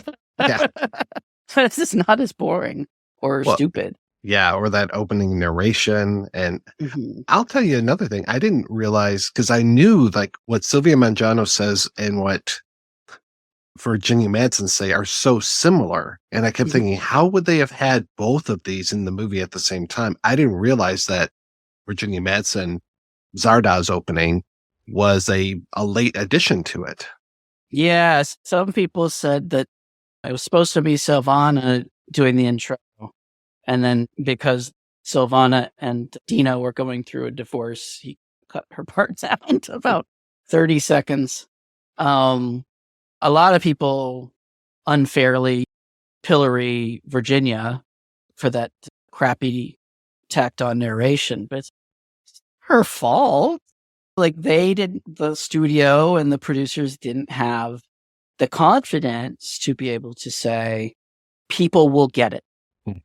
People will intuit what this world is that's part of the fun of Dune, is piecing together, this means this, they're doing this because of this. That's the fun of it. Maybe if David ever does a cut, he can eliminate a lot of that the same way Spice Diver did. So what about you? What are you working on now? I'm working on another follow-up article for Wired that should hopefully be out a little bit after Dune Part 2 comes out. Well, yeah, I'm looking forward to people reading that. And then I'm trying to get some other books off the ground that are not about Dune. As much as I love talking about Dune my whole life. Like I said, like a lot of these events, I have the one in Texas with Matt Solar Sites, and then I'm going to be at a big Comic-Con in Richmond on March 15th. I'm going to be there with Mark Altman and the Inglorious Trexpert guys, who are awesome. And then I'm going to be with them again end of March 29th at WonderCon. We're going to be doing a Dune 40th anniversary panel. And the day before that, I will be in Dark Delicacies, the wonderful occult bookstore in Burbank. I'll be doing a signing there, which is like, oh, what a dream. Like, that's great. Yeah, I can't wait to meet people. And the fans are great. I love the fans of this movie. There's a lot of shitty, toxic fan bases out there. I'm not going to name names. Zack Snyder, Chris Nolan, Marvel, DC, Star Wars. But the Dune fans, especially the David Lynch Dune fans, are solid gold. And I think some of that comes from the fact that most of them know that it's not a perfect movie. They know that it's flawed, and they accept those flaws, and they love it because it's so flawed. And that's why I love them. Max, where is the best place for people to keep up with you and your work?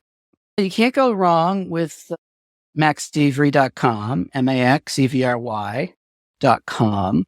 I am on the social media site formerly known as Prince. I think you know the one I'm talking about. Has a symbol that looks like a swastika now. Yeah, I'm there. It's just maxevry.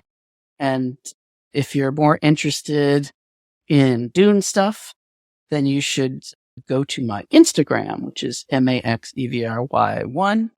And that is entirely devoted to David Lynch's Dune, the book, all the events and wonderful podcasts like this one that I'm doing. And yeah, that's where it's all happening. Max Avery, thank you so much for your time. I really appreciate this. No, this has been great, Mike. Thank you for having me. I love the show.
I think I'm okay with the riding of the worms in this one. You don't really get to see the worms when they're riding them, but at least it's better than that so cheesy shot of Kyle MacLachlan going up the side of the worm. I saw Dune recently in the theaters and I laughed out loud when I saw that shot. It's still just so cheesy, but I love that movie. So I forgive it that, but I think it's okay the way that they handle the worms in this one. I think I just would have liked to have seen more of them when they're on top of the worms, and especially like, how do you get off of those things? If the popcorn buckets from AMC are any indication, there are plenty of ways to get off with sandworms.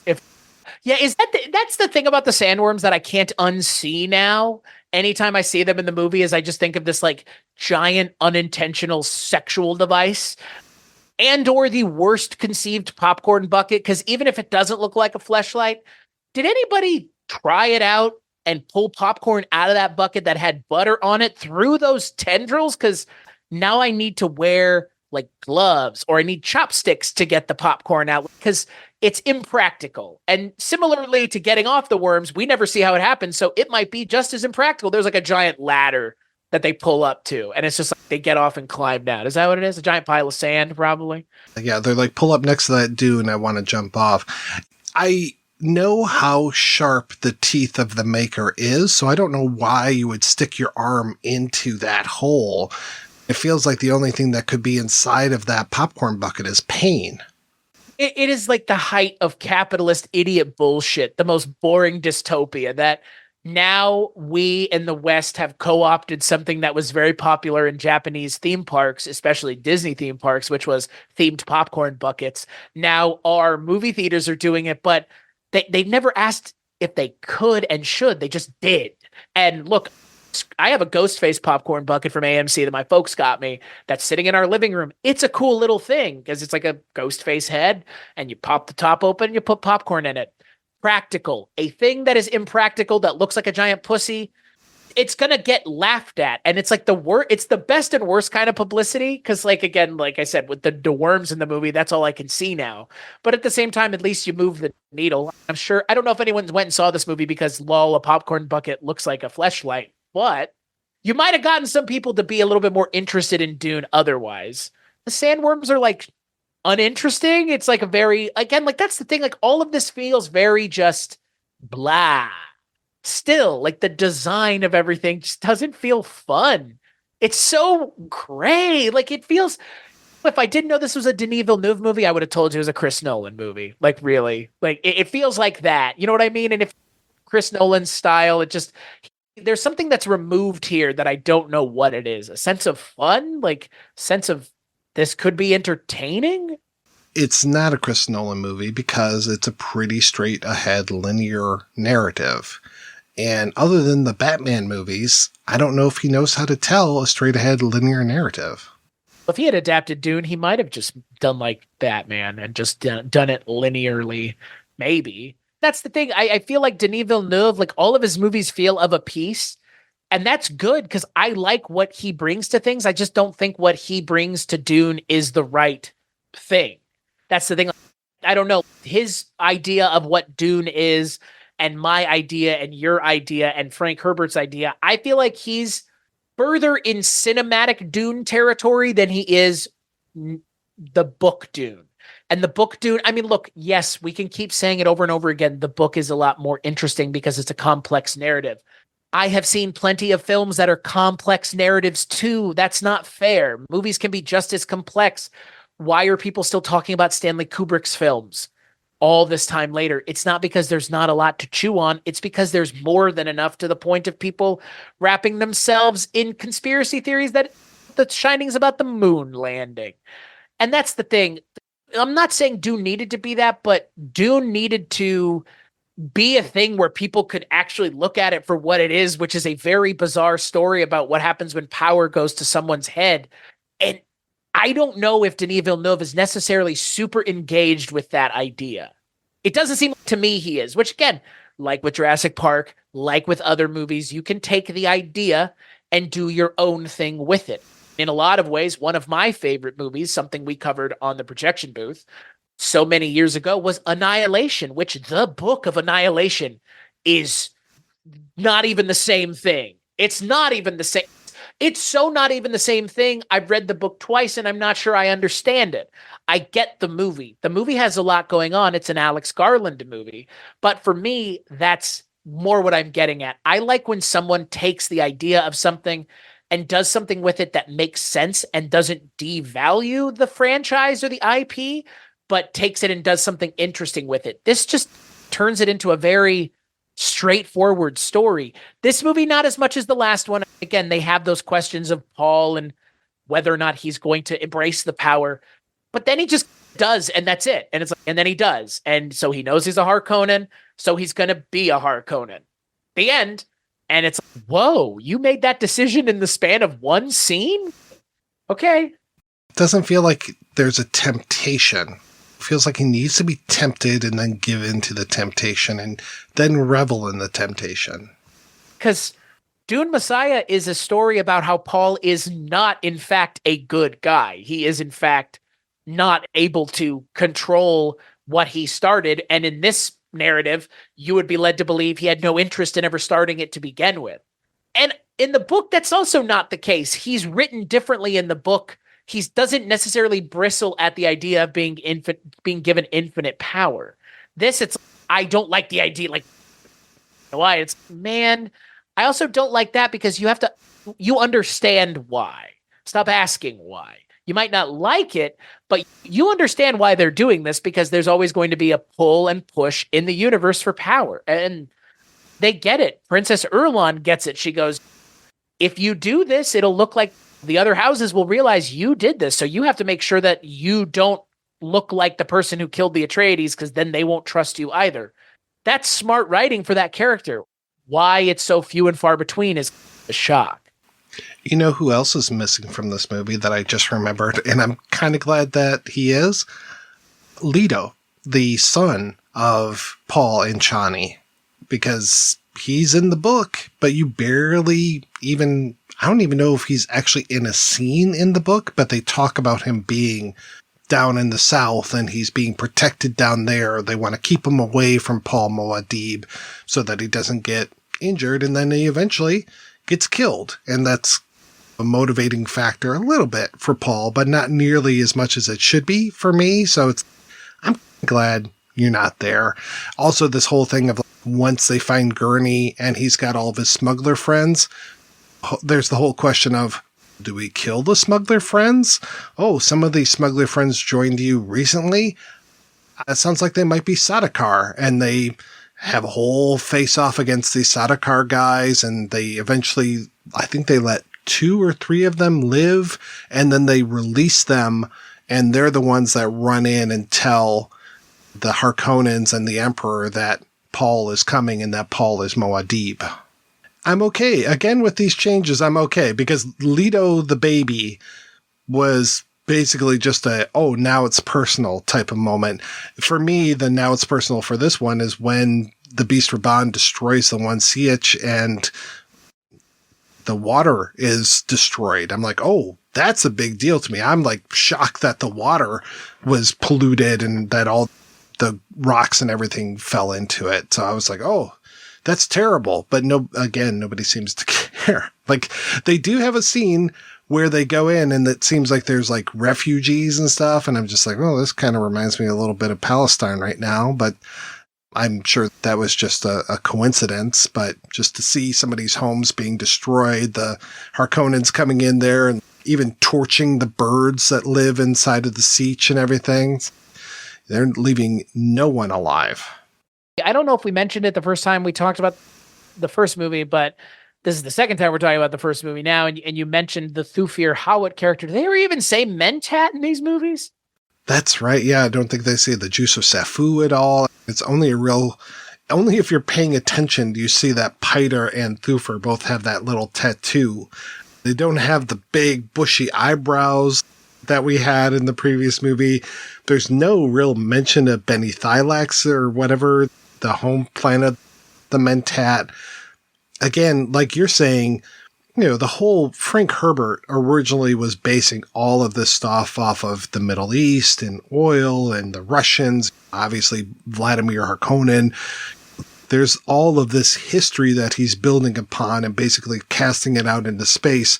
It feels like Villeneuve is taking all that stuff from space and putting it back here on Earth, because it doesn't feel like these things are taking place on another planet. It feels like they're taking place in another country, and they just have to travel to this country of Arrakis in order to fuck shit up. And look, I think that's been the issue with Dune as a storytelling device. The planet throughout these adaptations, the scale is never made clear. And you could level the same thing against Star Wars. Coruscant is a city planet. It is one giant city as a planet. We only spend 1 micrometer of time in 1 micrometer of an area in Coruscant in those movies. Similarly to Dune, Stilgar is just the leader of the sitch that Paul ran into. There are, because again, the Fremen, after this movie and in the narrative, they go and take over the fucking universe. That's literally what happens. So there can't just be these little group of assholes. And that's the thing. That's what all of these things have really deprived the narrative of, which is even as grand as this narrative is, it's not as grand as the actual there should be establishing shots like Star Wars where and even Star Wars struggles to convey how grand and insane the movies are. Look, Phantom Menace gets a lot leveled against it because it's a big CGI monstrosity and there's a lot of problems with it, but in a lot of ways it helps expand the universe of Star Wars in a way that nothing else ever had, which is showing us that there's these really big, extravagant places, because in the original Star Wars, it was just a lot of matte paintings and small stuff. And look, they abused the CGI in the prequels a lot. But at the same time, there was a level of they're traveling around the universe doing this. And there's just none of that here. It seems like small groups of people. It's not that big of a deal. Yes, right at the end, we understand that the houses are part of this, but the conflict doesn't feel like something that in the next movie they're going to go, and then he took over the universe. Like, really? Okay. And look, here's the thing. Kudos to Villeneuve for showing something in these movies that, again, feels like an anachronism that has no place. They have nukes, which they never talked about in the Lynch movie. Do they mention it? They do. Yeah, they even put on like the old fashioned radiation suit kind of things. Yeah. Atomics. Yeah.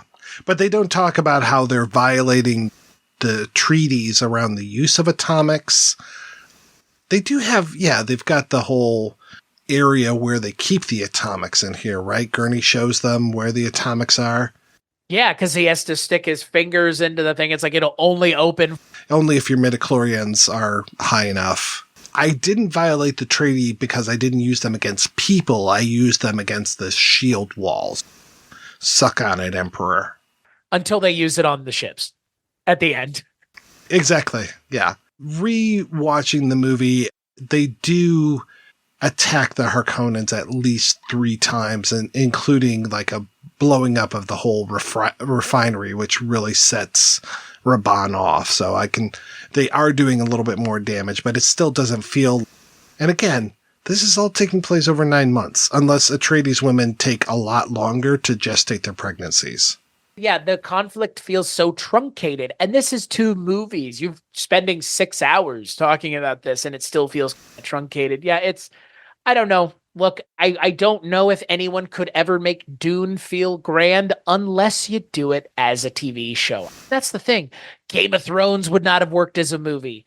Why? Because when they started jumping the shark in that show, not to spoil the show, but to spoil a thing that people had an issue with, towards the end of that show, they were literally teleporting across the world that took weeks, months, and years to travel sometimes.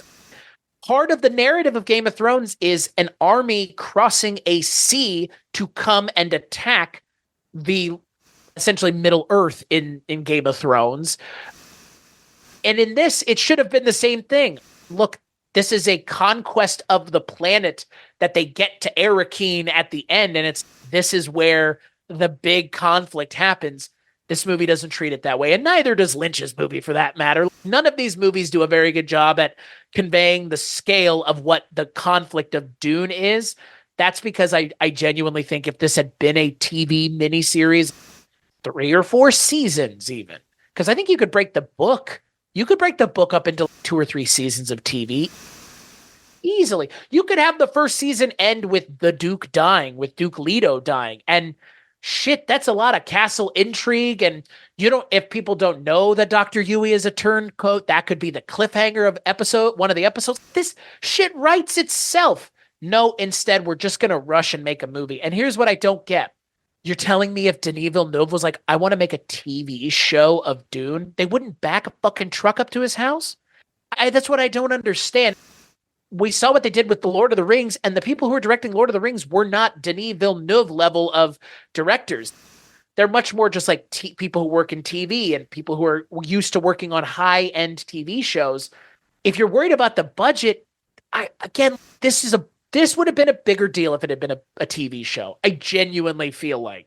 I think that the upscale version of the TV show, where it's like a Game of Thrones level TV show, where they are shelling out the big bucks for the CGI effects, would have been a better version of this, because this narrative needs time to breathe. That's why Dune is one book, and then there are how many other books? Oh, I don't know, like 1 million is my point. And everybody who's a big fan of Dune will say, Frank Herbert's books are the books, and Brian Herbert's stuff is take it as you will. That's fair, but if you like Dune enough to continue reading, that must mean you see some value in the original narrative and how it's going to be recontextualized or furthered in other things. This just doesn't feel as interesting or as grandiose, or that Paul will turn into a worm at some point. None of that feels like a thing that's going to be a thing here, because this just seems way too grounded in reality to be Dune. Where is the weirding way? They don't even say it, do they? And that's fucking part of this. What the fuck, Dune? It's like making a Star Wars movie and never pulling out a lightsaber. Oh, wait, you can do that.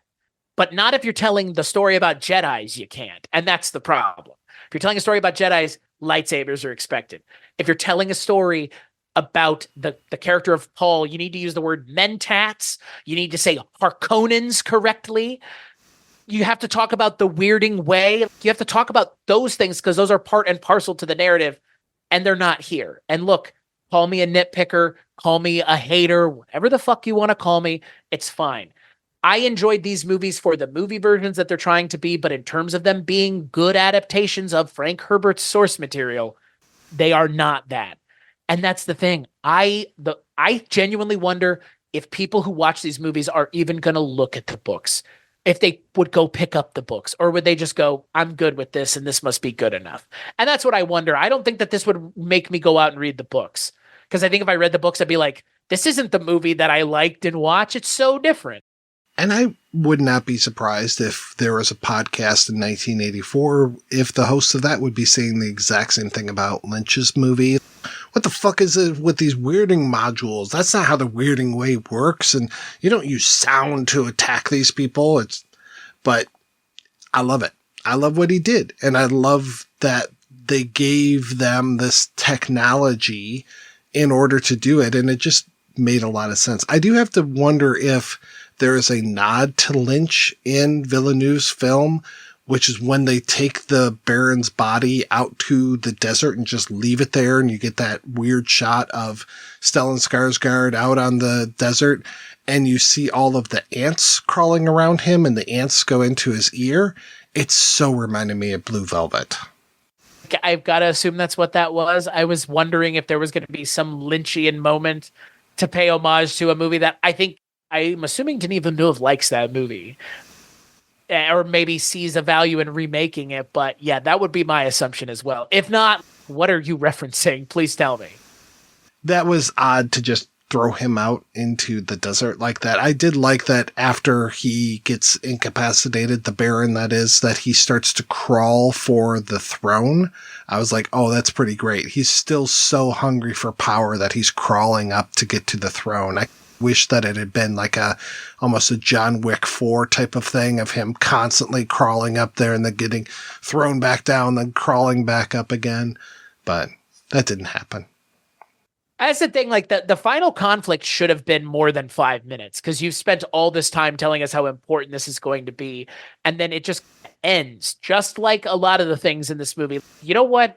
Peter Jackson's Lord of the Rings leaves out a lot of stuff. I know people want to talk about Tom Bombadil being left out. Tom Bombadil wouldn't have added anything to the story the way Peter Jackson told it. And that's the thing. The way Peter Jackson and Philippa Boyens and Fran Walsh interpreted Lord of the Rings through their lens is much more interesting to me personally than the way Denis Villeneuve adapted and interpreted Dune through his lens. And that's all. And that's really all I can say more is if this is for you, cool. I get why it is. For me, it is not. The David Lynch one is because I appreciate the way he interpreted Dune through his lens of David Lynch more than Denis Villeneuve's lens. Chris, there was no Scourge of the Shire in that Return of the Kings, and that's really a shame. I wanted to see Sharky taking care of the Shire. Yeah, that's the Bad Boys 2 ending of Lord of the Rings, is where it's like, oh, there's another 100 pages you got to deal with, where Saruman the White is now, he escaped and he's in the Shire, and it's maybe if you're a big fan of the character of Saruman, it disappoints you how he dies in the movies, but you got Chris Lee in that role. I think he kills it. That's the thing. That character is in that movie a perfect amount, and he's used perfectly. And there were plenty of those kinds of characters here, like a Feyd-Rautha is a secondary villain the way Saruman is to Sauron. A waste. Austin Butler, not as much of a waste, but also a waste because at the same time he wasn't in the last movie. If he had been in the last movie, it'd be like, damn, he had a fully fleshed out character as opposed to just every time he's on screen, he has to kill somebody, which I get is neat, but it also feels like somebody just like dialing the multiplier up on like how crazy this character just has to immediately be, because we don't get a moment with him where he's not just like snarling, growling, and looking weird, which again, he looks great, but it's just not a lot to him. And that's for me, it's just there's a lot to see here, but there's not a lot of substance behind it. The thing that really soured me on this movie is just everything that they introduced feels so they don't give any of it enough time. And so they're introducing a lot of stuff and they're just it. And it's fine. That's fine. But for me, I need this to be a complete thing. And if there's a part 3, maybe it will be, but maybe this added things that it really didn't know how to add, and it didn't land those additional things that it added. And look, the original didn't either, but there are multiple versions of the original. So maybe that's where this lies. Maybe when this comes out on Blu-ray and 4K, maybe once Dune Messiah comes out, if it does, someone will take all 3 or these 2 and cut them and turn them into something else. There was not, if I remember correctly, an extended cut of the last movie. There may have been deleted scenes on the Blu-ray, but there was never an extended version of this like there was with Lord of the Rings. It's not like they shot all the things we're talking about. They made a choice to leave them out. That if they never shot it, there's nothing to edit together. It's more just chronologically adding things in.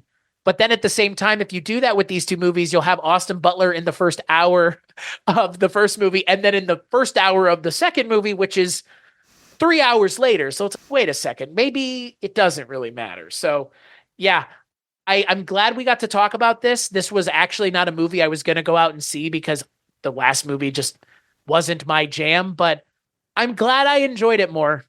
That's for sure. Yeah, I don't see myself sitting down and watching these very often. I imagine Andrea will occasionally throw them on like she does, and I'll just watch them, and really I'll think about the Lynch movie and just think about how much I like that. And again, not entirely faithful to the book, but I love the ride that it takes me on. I'm not advocating slavish devotion to any source material. I think that some of Villeneuve's choices in here really made things better, and I liked what he was doing with a lot of this. It still felt uneven, and I don't know if the cure would have been to do a Hobbit to this and break it into 3 pieces, because you have enough story for this. You wouldn't have to go to the Silmarillion or anything to take pieces from that and try to shove it into Dune. It wouldn't make a whole lot of sense. There's enough material to give you a 9-hour version without much hesitation. Like you said, this would have made a fantastic TV series. Even just like one episode, season 2, season 3, day in the life of a Sietch, and just what life is like when you wake up in the morning, and just the care for the water and all of these things, all the rituals that you have to go through.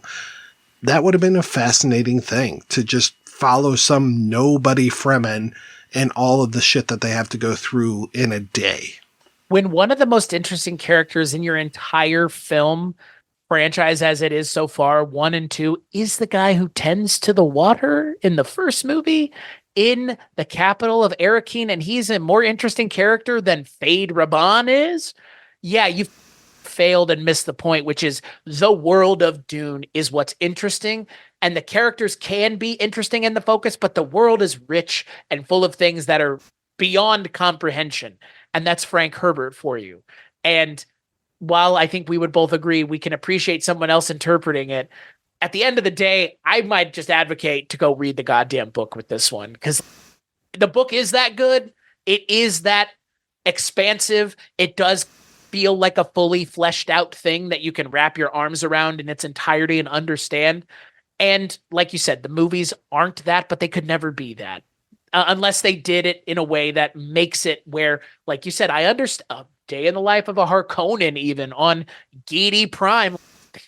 They do take advantage of it, but that's the thing. I want more. I want the world to be bigger and broader. I want to sit with Sam and Frodo and watch them throw Bilbo a birthday party. Yes, it matters to the plot of the story, but it also matters in establishing the world and the rules and the connections between the characters in the Shire. And there's more in the first movie than there is here. But that's a problem, because it feels like they just ignored it in the second movie. It's if you're going to introduce all these characters, you need to do more of that.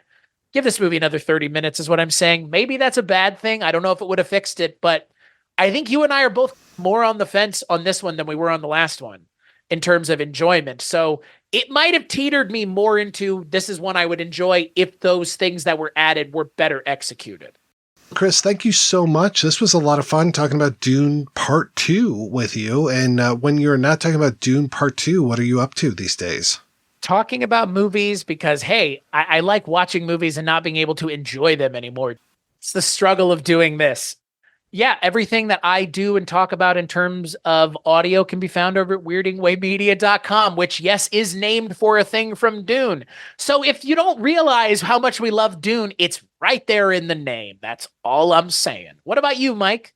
Same thing. Everything that I do is available at weirdingwaymedia.com, including this podcast. And we should probably make sure to plug, since this is both a Projection Booth Kulturecast crossover, that we both have on our Patreons. At the $10 and up level, you can listen to us and our dear friend Richard Haddam talking about James Bond movies every single month. First of the month comes, boom, new episode talking about James Bond. We're going to be doing that for a lot of months because there's a lot of James Bond out there, and maybe by the time we finish, there will be a new James Bond. Who knows? And you know us, we are going deep with this stuff. Only the strong travel this deep, as Paul Muad'Dib once said.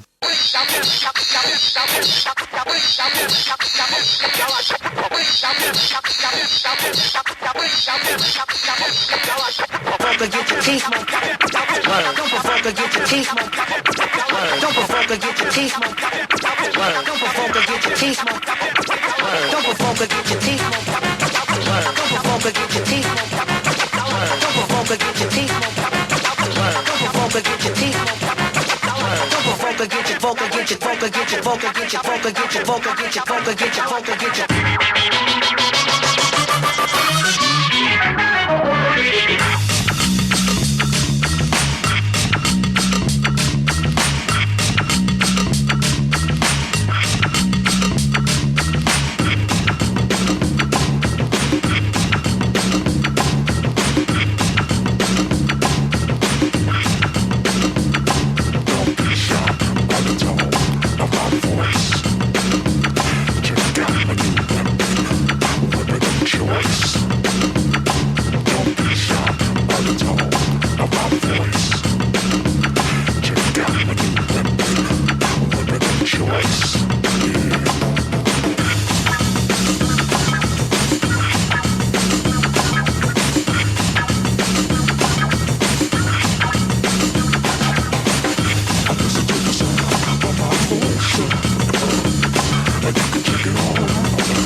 Get you.